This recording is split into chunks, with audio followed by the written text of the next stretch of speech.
ಮುಖ್ಯಮಂತ್ರಿ ಸಿದ್ದರಾಮಯ್ಯ ಅವರಿಗೆ ಉರುಳಾಗಿ ಪರಿಣಮಿಸಿರುವ ಮುಡಾ ಹಗರಣ ಮಹತ್ವದ ತಿರುವನ್ನು ಪಡೆದುಕೊಂಡಿದೆ. ಮುಡಾದ 14 ನಿವೇಶನಗಳನ್ನು ಮುಖ್ಯಮಂತ್ರಿ ಸಿದ್ದರಾಮಯ್ಯ ಪತ್ನಿ ಬಿಎಂ ಪಾರ್ವತಿ ಅವರಿಗೆ ಹಸ್ತಾಂತರಿಸಿರುವ ಹಿಂದೆ ಹಲವಾರು ಅವ್ಯವಹಾರಗಳು ನಡೆದಿರುವುದಕ್ಕೆ ಹಲವು ಪುರಾವೆಗಳನ್ನು ಜಾರಿ ನಿರ್ದೇಶನಾಲಯ ಪತ್ತೆ ಮಾಡಿದೆ ಅಂತ ಮೂಲಗಳಿಂದ ಮಾಹಿತಿ ಲಭ್ಯವಾಗಿದೆ. ಮುಡಾದಿಂದ ಬೇನಾಮಿ ಹಾಗೂ ಇನ್ನಿತರೆ ವ್ಯವಹಾರಗಳ ಮೂಲಕ ಒಟ್ಟು 1095 ನಿವೇಶನಗಳನ್ನು ಅಕ್ರಮವಾಗಿ ಹಂಚಿಕೆ ಮಾಡಲಾಗಿದೆ. ಇವುಗಳ ಮೌಲ್ಯ ಬರೋಬ್ಬರಿ 700 ಕೋಟಿ ರೂಪಾಯಿ ಆಗಿದೆ. ಪಾರ್ವತಿ ಅವರಿಗೆ ಮಾಡಲಾದ ಭೂ ಪರಿವರ್ತನೆಯಲ್ಲಿ ಶಾಸನಬದ್ಧ ಮಾರ್ಗಸೂಚಿಗಳ ಉಲ್ಲಂಘನೆಯಾಗಿದೆ. ಕಚೇರಿ ಕಾರ್ಯ ವಿಧಾನಗಳ ಉಲ್ಲಂಘನೆ, ಅನಾವಶ್ಯಕ ಒಲವು ತೋರಿರೋದು, ಪ್ರಭಾವದ ಬಳಕೆ, ಫೋರ್ಜರಿ ಮಾಡಿರೋದಕ್ಕೆ ಸಾಕ್ಷ್ಯಗಳು ಇಡೀ ತನಿಖೆಯಲ್ಲಿ ಪತ್ತೆಯಾಗಿವೆ ಅಂತ ಮೂಲಗಳು ತಿಳಿಸಿವೆ. ಉಪಮುಖ್ಯಮಂತ್ರಿ ಡಿಕೆ ಶಿವಕುಮಾರ್ ಅವರು ನೀಡಿರುವ ಭರವಸೆ ಮೇರೆಗೆ ಕಸದ ಲಾರಿ ಹಾಗೂ ಆಟೋ ಚಾಲಕರು ತಮ್ಮ ಮುಷ್ಕರವನ್ನು ಹಿಂಪಡೆದಿದ್ದಾರೆ.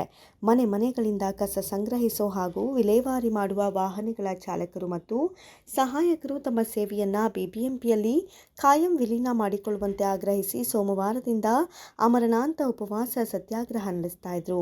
ಪಿಡಿ ಸಾಲಪ್ಪನವರ ವರದಿ ಜಾರಿಗೊಳಿಸಬೇಕು. 2023ರ ವಿಧಾನಸಭಾ ಚುನಾವಣೆಯಲ್ಲಿ ಕಾಂಗ್ರೆಸ್ ಪಕ್ಷದ ಪ್ರಣಾಳಿಕೆಯಲ್ಲಿ ಮತ್ತು ರಾಹುಲ್ ಗಾಂಧಿ ಅವರು ನೀಡಿದ ಭರವಸೆಯಂತೆ ಚಾಲಕರು, ಸಹಾಯಕರು, ಲೋಡರ್ಸ್ಗಳ ಸೇವೆಯನ್ನು ಕಾಯಂ ವಿಲೀನಗೊಳಿಸಬೇಕು ಅಂತ ಹೇಳಿದರು. ಕೇಂದ್ರ ಹಣಕಾಸು ಸಚಿವೆ ನಿರ್ಮಲಾ ಸೀತಾರಾಮನ್ ಬಿಜೆಪಿಯ ಜೆಪಿ ನಡ್ಡಾ ಮತ್ತು ನಳಿನ್ ಕುಮಾರ್ ಕಟೀಲ್ ಸೇರಿದಂತೆ ಭಾರತೀಯ ಜನತಾ ಪಕ್ಷದ ನಾಯಕರ ವಿರುದ್ಧ ಚುನಾವಣಾ ಬಾಂಡ್ಗಳ ಯೋಜನೆಗೆ ಸಂಬಂಧಿಸಿದಂತೆ ಸುಲಿಗೆ ಮತ್ತು ಇತರ ಅಪರಾಧಗಳಿಗೆ ದಾಖಲಿಸಲಾಗಿದ್ದ ಕ್ರಿಮಿನಲ್ ಮೊಕದ್ದಮೆಯನ್ನು ಕರ್ನಾಟಕ ಹೈಕೋರ್ಟ್ ನಿನ್ನೆ ರದ್ದುಗೊಳಿಸಿದೆ. ಸೀತಾರಾಮನ್ ಮತ್ತು ಇತರರ ವಿರುದ್ಧ ಪ್ರಥಮ ಮಾಹಿತಿ ವರದಿ ದಾಖಲಿಸುವುದನ್ನು ಕಟೀಲ್ ಪ್ರಶ್ನಿಸಿದ ನಂತರ ಪ್ರಕರಣದ ತನಿಖೆಗೆ ತಡೆ ನೀಡಿದ್ದ ನ್ಯಾಯಮೂರ್ತಿ ಎಂ ನಾಗಪ್ರಸನ್ನ ಅವರು ಈ ಆದೇಶವನ್ನು ಹೊರಡಿಸಿದ್ದಾರೆ ಅಂತ ಬಾರ್ ಮತ್ತು ಬೆಂಚ್ ವರದಿ ಮಾಡಿದೆ. ಸಂವಿಧಾನ ಬದಲಾವಣೆಯ ಮುಂಚೂಣಿಯ ನಾಯಕರಂತೆ ವರ್ತಿಸ್ತಾ ಇದ್ದ ಉಡುಪಿ ಪೇಜಾವರ ಮಠದ ವಿಶ್ವ ಪ್ರಸನ್ನ ತೀರ್ಥರು ತಮ್ಮ ಹೇಳಿಕೆಗಳು ಹಾಗೂ ನಡವಳಿಕೆಗಳಿಂದ ಪ್ರಜ್ಞಾವಂತ ಸಮಾಜ ತಿರುಗಿ ಬಿದ್ದಿರೋದನ್ನು ನೋಡಿ ನಾನು ಸಂವಿಧಾನ ವಿರೋಧಿ ಹೇಳಿಕೆಯೇ ನೀಡಿಲ್ಲ ಅಂತ ತಾವೇ ಆಡಿದ ಮಾತುಗಳನ್ನು ತಿರುಚಿಕೊಳ್ತಾ ಇರೋದು ವಿಪರ್ಯಾಸ ಅಂತ ಬಿಕೆ ಹರಿಪ್ರಸಾದ್ ಹೇಳಿದ್ದಾರೆ. ಸಮಾಜ ದಾರಿ ತಪ್ಪಿದ್ರೆ ತಿದ್ದುವ ಹಾಗೂ ಧರ್ಮದೊಳಗಿನ ಸಹಬಾಳ್ವೆಯ ತಿರುಳನ್ನ ತಿಳಿ ಹೇಳುವ ಸ್ವಾಮೀಜಿಗಳೇ ಸಮಾಜವನ್ನ ದಾರಿ ತಪ್ಪಿಸ್ತಾ ಇರೋದು ಸ್ವಾಸ್ಥ್ಯ ಸಮಾಜವನ್ನ ಒಡೆಯುವ ಹುನ್ನಾರ ಮಾತ್ರವಲ್ಲ, ಪೇಜಾವರರ ನಡೆಗಳು ಅವರು ಮತೀಯವಾದಿ ಸಂಘಟನೆ ನಾಯಕರಂತೆ ಕಾಣ್ತಿದ್ದಾರೆ ಅಂತ ಹರಿಪ್ರಸಾದ್ ಆರೋಪಿಸಿದ್ದಾರೆ.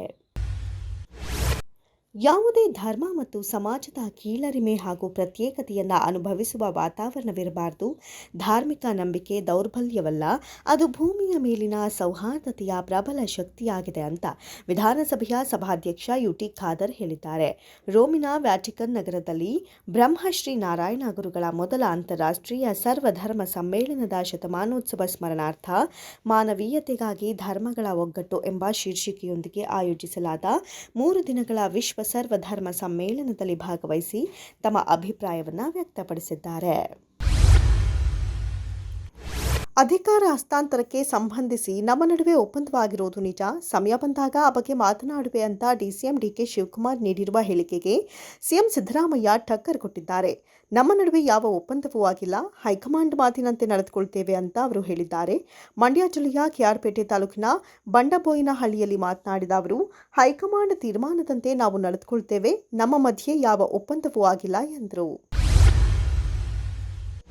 ಬಿಜೆಪಿ ಪಕ್ಷದ ಆಂತರಿಕ ಬೆಳವಣಿಗೆ ಬಗ್ಗೆ ಮಾಜಿ ಸಚಿವ ಆರಗ ಜ್ಞಾನೇಂದ್ರ ಬೇಸರ ವ್ಯಕ್ತಪಡಿಸಿದ್ದಾರೆ.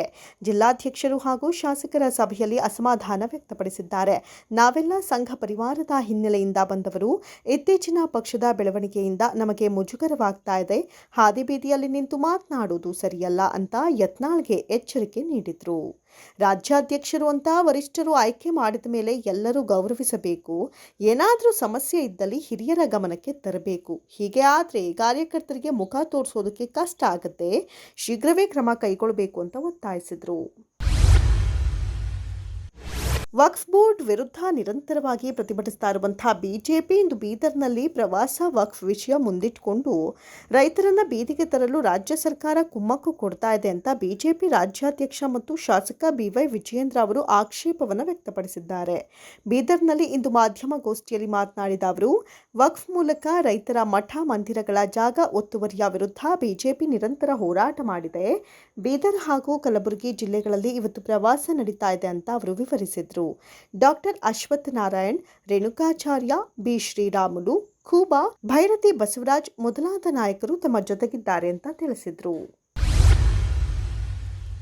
10 ದಿನಗಳ ಕುತೂಹಲದ ನಂತರ ಬಿಜೆಪಿ ಶಾಸಕಾಂಗ ಪಕ್ಷದ ಸಭೆ ಮುಂಬೈನಲ್ಲಿ ಇಂದು ನಡೆದಿದೆ. ಕೇಂದ್ರ ವೀಕ್ಷಕರಾದ ನಿರ್ಮಲಾ ಸೀತಾರಾಮನ್ ಮತ್ತು ಗುಜರಾತ್ ಮಾಜಿ ಸಿಎಂ ವಿಜಯ್ ರೂಪಾಣಿ ಸಮ್ಮುಖದಲ್ಲಿ ಬಿಜೆಪಿ ಶಾಸಕಾಂಗ ಪಕ್ಷದ ಸಭೆಯಲ್ಲಿ ದೇವೇಂದ್ರ ಫಡ್ನವೀಸ್ ಅವರನ್ನ ನಾಯಕರನ್ನಾಗಿ ಆಯ್ಕೆ ಮಾಡಲಾಗಿದೆ.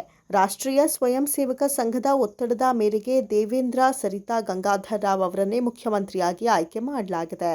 ನೂತನ ಮುಖ್ಯಮಂತ್ರಿಗಳ ಪದಗ್ರಹಣ ಮುಂಬೈನ ಆಜಾದ್ ಮೈದಾನದಲ್ಲಿ ನಾಳೆ ಸಂಜೆ 5:30ಕ್ಕೆ ನಡೆಯಲಿದೆ. ಬಿಜೆಪಿಯ ಹಿರಿಯ ನಾಯಕರು ಇದರಲ್ಲಿ ಭಾಗವಹಿಸಲಿದ್ದಾರೆ. ತ್ರಿವಿಧ ದಾಸೋಹಿ ಹಾಗೂ ನಡೆದಾಡುವ ದೇವರೆಂದೇ ಹೆಸರು ಖ್ಯಾತಿ ಪಡೆದಿದ್ದ ತುಮಕೂರಿನ ಸಿದ್ಧಗಂಗಾ ಮಠದ ಶ್ರೀ ಶಿವಕುಮಾರ ಸ್ವಾಮೀಜಿಯವರ ಪುತ್ಥಳಿಯನ್ನ ಕಿಡಿಗೇಡಿಗಳು ಹಾನಿ ಮಾಡಿರುವ ಘಟನೆ ನಗರದ ಗಿರಿನಗರ ಪೊಲೀಸ್ ಠಾಣಾ ವ್ಯಾಪ್ತಿಯಲ್ಲಿ ನಡೆದಿದೆ. ಈ ಸಂಬಂಧ ಕರ್ನಾಟಕ ಸುವರ್ಣ ವೀರಶೈವ ಲಿಂಗಾಯತ ಮಹಾಸಭಾ ಪೊಲೀಸ್ ಆಯುಕ್ತರಿಗೆ ದೂರು ನೀಡಿದ್ದು, ಮಂಗಳವಾರ ಬೆಳಗ್ಗೆ ಪುತ್ಥಳಿ ಧ್ವಂಸಗೊಂಡಿರುವುದು ಕಂಡುಬಂದಿತ್ತು. ರಾತ್ರಿ ವೇಳೆ ಯಾರೋ ಕಿಡಿಗೇಡಿಗಳು ಕಲ್ಲು ತೂರಾಟ ನಡೆಸಿ ಪ್ರತಿಮೆಯನ್ನ ಧ್ವಂಸಗೊಳಿಸಿರುವ ಶಂಕೆ ವ್ಯಕ್ತವಾಗಿದೆ ಅಂತ ತಿಳಿಸಿದ್ದಾರೆ.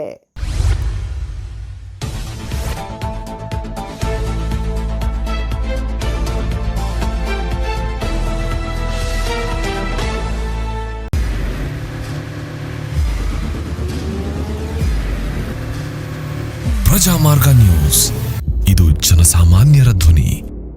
ನಮಸ್ಕಾರ. ನೀವು ನೋಡ್ತಾ ಇದ್ದೀರಾ ಪ್ರಜಾಮಾರ್ಗ ನ್ಯೂಸ್. ರಾಷ್ಟ್ರದ ರಾಜ್ಯದ ರಾಜಕೀಯದ ಬಗ್ಗೆ ಹೆಚ್ಚಿನ ಸಿನಿಮಾ ಅಪ್ಡೇಟ್ಗಳಿಗಾಗಿ ಫಸ್ಟ್ ಲೈಕ್ ಮಾಡಿ, ಸಬ್ಸ್ಕ್ರೈಬ್ ಆಗಿ, ಹಾಗೆ ಫಾಲೋ ಕೂಡ ಮಾಡಬೇಕು.